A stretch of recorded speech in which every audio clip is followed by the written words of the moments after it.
নমস্কার, আমি রাজীব চক্রবর্তী। আপনারা দেখছেন আপনাদের চ্যানেল অ্যাস্ট্রো রাজীব। মাসিক রাশিফল আগস্ট 2024। আজকের আলোচ্য রাশি হচ্ছে ধনু।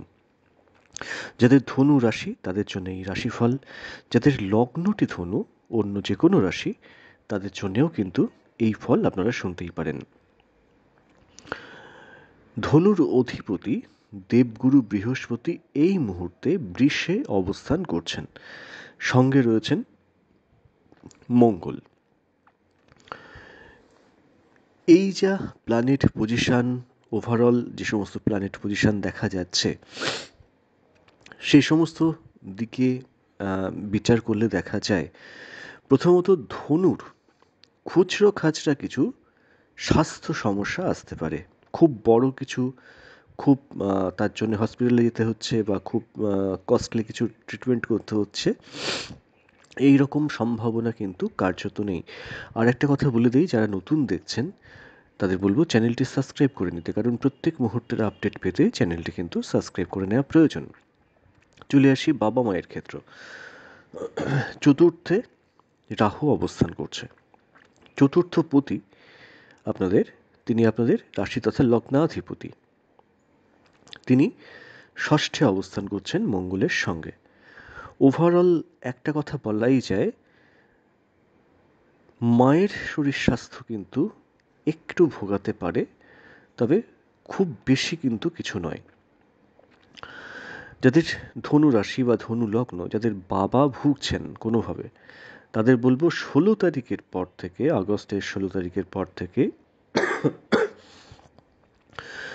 বাবার স্বাস্থ্যের কিছুটা উন্নতি আপনারা কিন্তু আশা করতে পারেন। বাচ্চাদের মন মানসিকতা, জেদ, এগুলো একটু বাড়তে পারে। খুচখাচ সামান্য কিছু প্রবলেম, এর বাইরে তেমন কিছু হওয়ার কথা নয়। এবার চলে আসি অর্থভাগ্য। ধনুর বিগত বেশ কয়েকটি মাসে প্রচুর অর্থ কিন্তু খরচ হয়ে গেছে নানা দিক থেকে, নানাভাবে। এ মাসে তুলনামূলকভাবে একটু বেটার আশা করা যাচ্ছে। যে বলে না যে বাঁধ ভেঙে গিয়ে যেমন হুড়হুড়িয়ে জল বেরিয়ে যায়, সেই জায়গাটায় কিন্তু বাঁধে এবার আপনারা মাটি টাটি দিয়ে মোটামুটি শক্ত করে ফেলেছেন। এই মাসে তুলনামূলকভাবে খরচ কিছুটা কমবে। তো টাকা পয়সা আসে কোথা থেকে? নয় ব্যবসা, নয় চাকরি, নয় সেলফ প্রফেশন। সেলফ প্রফেশন তো খুব বেশি ভালো চলছে না আপনাদের। তা সত্ত্বেও এই মাসে সেলফ প্রফেশন, যারা হয়তো উকিলবাবু আছেন, ডাক্তার বা কালচারাল ব্যাকগ্রাউন্ডে যারা যুক্ত, তারা তুলনামূলকভাবে কিন্তু বেটার ফল পেতে পারেন। চাকরি ক্ষেত্রে ধনুর যেটা সবচেয়ে বেশি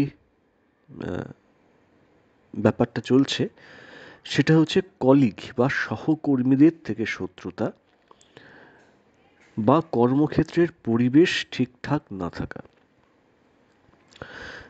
তবে যারা হায়ার অথরিটি, তাদের সাহায্য, তাদের সহযোগিতা আপনারা পাবেন, কিন্তু সহকর্মীদের একটা যূথবদ্ধ শত্রুতা, মানে দল পাকিয়ে শত্রুতার জায়গাটায় একটু নজর রাখার প্রয়োজন থাকছে। তবে যাই কিছু করুক, বিশেষ ক্ষতি করার সম্ভাবনা কিন্তু আপনার নেই, কারণ আপনাদের ভাগ্যপতি তথা রবি, তিনি 16 তারিখের পর থেকেই চলে আসছেন আপনাদের ভাগ্যস্থানে। ভাগ্যের সহযোগিতা পাবেন ডেফিনেটলি।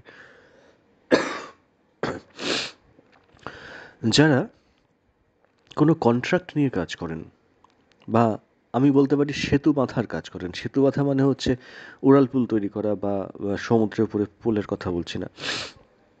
ধরুন আপনাকে কেউ অ্যাসাইনমেন্ট দেয়, সেই অ্যাসাইনমেন্টের ভিত্তিতে আপনি কোনো কাজ করেন। এই ধরনের মানুষরা কিন্তু তুলনামূলকভাবে ভালো ফল পাবেন, তবে পার্টনারশিপ ব্যবসার থেকে দেখে একটু নজর রাখার প্রয়োজন আছে। এবার অনেকেই তো বলেন যে আমি হয়তো স্ত্রীর সঙ্গে বা স্বামীর সঙ্গে বা সন্তানদের সঙ্গে পার্টনার হিসেবে ব্যবসা করি, তো তাদের ক্ষেত্রে না হয় ছেড়ে দিন, তাদের আর কি বলবো। তবে পার্টনারশিপ ব্যবসার দিকে একটু নজর রাখার প্রয়োজন আছে। যারা ব্যবসা করেন, মোরাললেস সময়টা কিন্তু খারাপ যাওয়ার কথা নয়। মোটামুটি আশা করব তুলনামূলকভাবে বেটারই যাবে। তবে ধনুর সমস্যা অন্যদিকে। ধনুর সমস্যা মন মানসিকতা। শরীর স্বাস্থ্য তবু নয় চালিয়ে নেওয়া যাচ্ছে, কিন্তু মন মানসিকতা যেন কোনো দিকেই ঠিকঠাক নেই।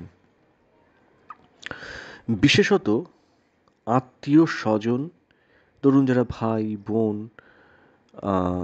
বা আমি বলবো যে আপনাদের জ্যাঠা কাকা এই সমস্ত হয় না, যেগুলো খুড়তুতো সম্পর্ক, এই সমস্ত সম্পর্ক থেকে না এই সময় দূরত্ব রাখা ভালো। কারণ আপনার উপরে তাদের অকারণ একটা জেলাসি বলুন বলুন একটা রাগ বলুন, সেটা কিন্তু চলছে।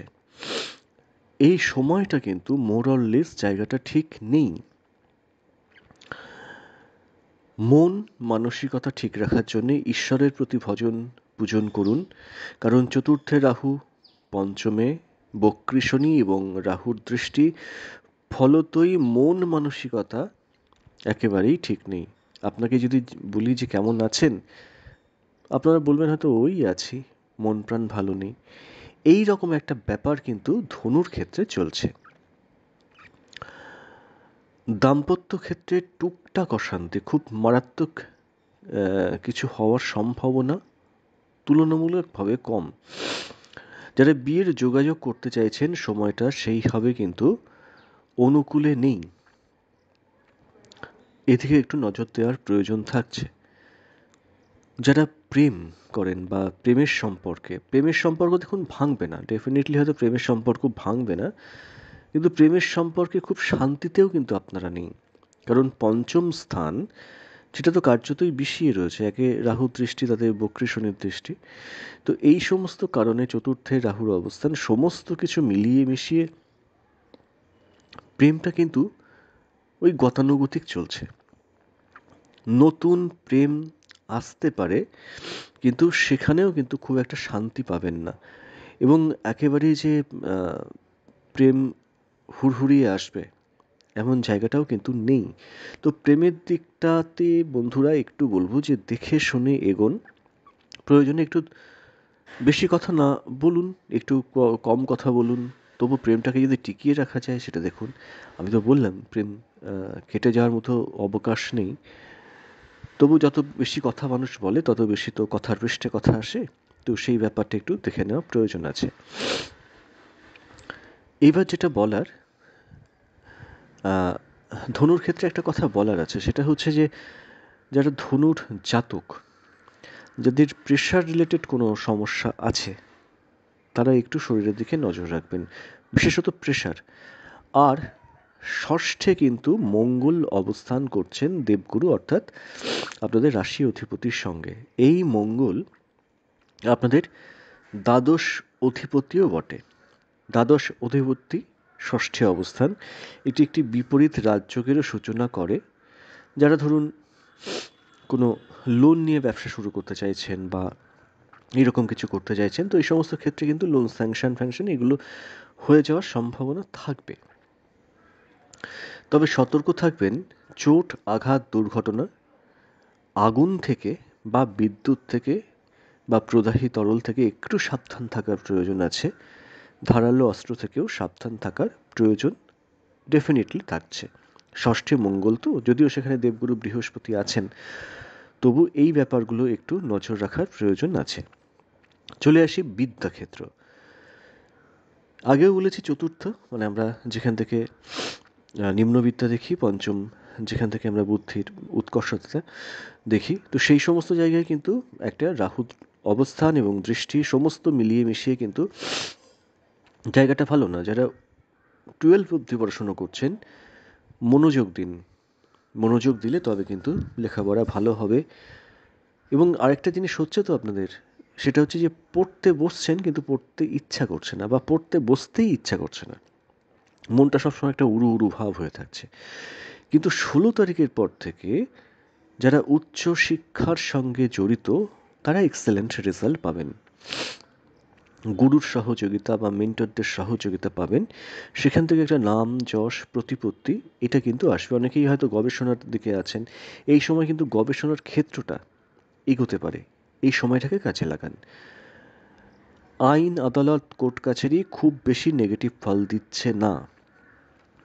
সেক্ষেত্রে আপনাদের ফল অনুকূলে আসারই সম্ভাবনা থাকবে। এই সময় ধনু কিছু অর্থ কিন্তু পেতে পারেন। হয়তো ফিক্সড ডিপোজিট করে রেখেছেন বা কোনো একটি ক্ষেত্র থেকে কিছু অর্থ আসার সম্ভাবনা আছে। তো যারা বিদেশে যেতে চাইছেন পড়াশুনোর কাজে বা এই সমস্ত ক্ষেত্রে, যারা বিদেশে যেতে চাইছেন এক্সেলেন্ট ফল পাবেন। যারা বিদেশে আছেন বা প্রবাসী তাদের বলবো কিন্তু সময়টা মন্দ নয়। তবে ওই যে পথে ঘাটে একটু সতর্কতার সঙ্গে এগোতে হবে। কেমন? তো এই ছিল মোটামুটি ধনু রাশি এবং ধনু লগ্নের মাসিক ফল। আজ এ পর্যন্তই। নমস্কার।